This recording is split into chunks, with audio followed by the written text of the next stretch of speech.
Hello everybody and welcome back to another video. So in today's video I'm going to show you how to connect your credit card in Rocket Money.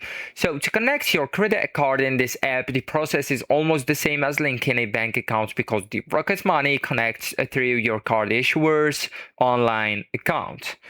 So actually guys, first you will need just to open the Rocket Money and sign in or sign up with an account if you don't have one.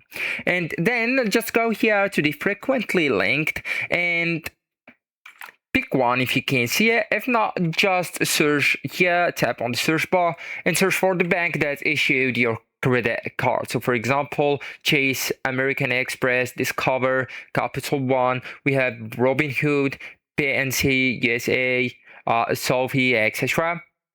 And then just enter your online banking credentials and complete any security verification like the text message code, authentication app, security questions, etc.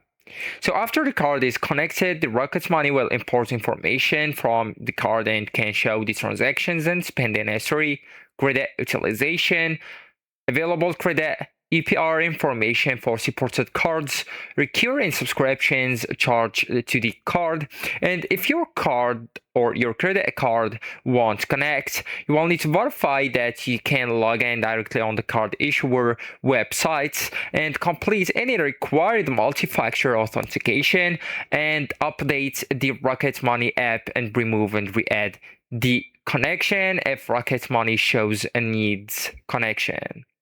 So if your issuer doesn't appear in the search results, it may not currently be supported by Plaid, Rocket Money's connection provider, right? So actually guys, that's it. This is the end of the video. Thank you so much for watching and goodbye.